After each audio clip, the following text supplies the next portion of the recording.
Situation 2, a 600 millimeter diameter concrete column is to be reinforced with 828 millimeter diameter longitudinal bars and 10 millimeter diameter spiral. Use Fc prime equals 28 megapascals and Fy equals 420 megapascals and 40 millimeter concrete cover Determine the maximum nominal axial strength. of the column. Compute natin yung nominal axial strength for spiral, di ba? That is 0.85 piece of O. Substitute lang natin. So, Pn equals 0.85. Ang PO natin, sulat natin, 0.85 of Fc prime Ag minus Ast plus Fy Times AST. So, substitute 0.85. 0.85 ang Fc prime ay 28. Ang gross area, 600 daw yung diameter. So, Pi over 4, 600 squared.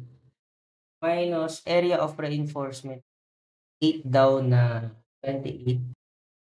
Plus 420 Times 8 pi over 4 times 28 squared.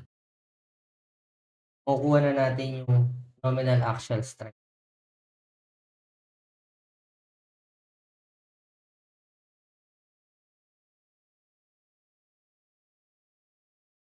Therefore, this is 378,832.584 Newton, no? So, in kilonewton, divide mo lang yan ng 1,000.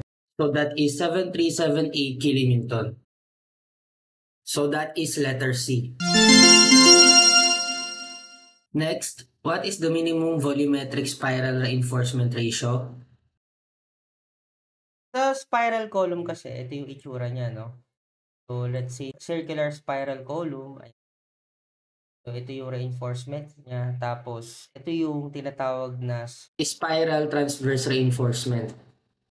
pag tinignan natin siya sa elevation view, ito siya. Yung nakapulupot na bakal. Yung volumetric spiral ratio, that is one way of measuring the amount of spiral reinforcement. The formula for the minimum volumetric spiral ratio is 0.45 times Ag over A sub CH minus 1 times Fc prime over Fy. Ano ba yung meaning ng A sub CH? Yan yung area of concrete core. Okay, ibig sabihin yan yung area na pasok dun sa loob ng spiral. Meron tayong diameter D sub C, yan yung gagamitin in determining A sub CH. That is simply pi over 4. D sub C squared. Compute na natin. So, D sub C is simply yung diameter, bawasan mo ng dalawang concrete cover. Kasi yung nandito sa gilid, ang tawag natin dyan, concrete cover, no? Bawasan natin yan ng dalawang concrete cover. So, diameter natin is 600. Bawasan natin ng dalawang concrete cover. That is 520 millimeters. Okay, so substitute na natin dito sa formula. Minimum volumetric spiral ratio, that is 2.45 times gross area, pi over 4 times 600 squared over ACH, pi over 4 520 squared minus 1 times FC prime over Fy. 28 over Fy. Be careful this is Fyt. Ito yung Fy ng transverse reinforcement. Sa column, syempre, kung nakikita nyo, dalawa yung bakal natin dyan. Itong bilog, which is the longitudinal bars, tas ito yung nakapulupot. Na transverse reinforcements. Yung Fyt is para sa transverse reinforcement.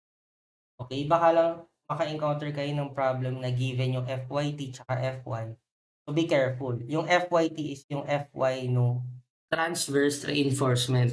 In this problem, since isa lang naman yung Fy, yan na rin yung Fyt. solve na natin yan. 0.45. Ang ating minimum volumetric spiral ratio is 0.0099. So approximately that is 0.01. Therefore, the answer for number 2 is letter C.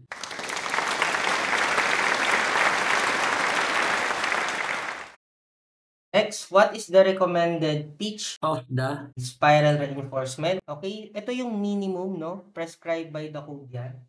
So for number 3, tinatanong kung ano daw dapat yung pitch natin. So ano dapat yung pitch natin para ganito yung maging value ng volumetric spiral ratio. Yung kanina, yun yung minimum volumetric spiral ratio. So formula yon based sa code. Ngayon naman, ang formula ng actual volumetric spiral reinforcement ratio is pi d sub c minus ds over s times d sub s over d sub c. squared.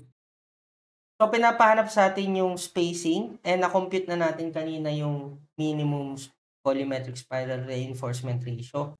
Gagamitin natin yun dyan, 0.994. Meron na tayong d sub c, that is 520. Ang d sub s is yung diameter ng spiral,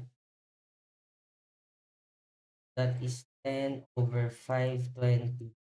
So, makukompute na natin yung required pitch S. So, that is 59.606 59.1106 millimeters. So, alin siya dyan?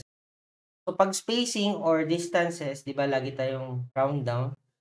So, ang pipiliin natin sa choices ay 50 millimeters and that is letter B.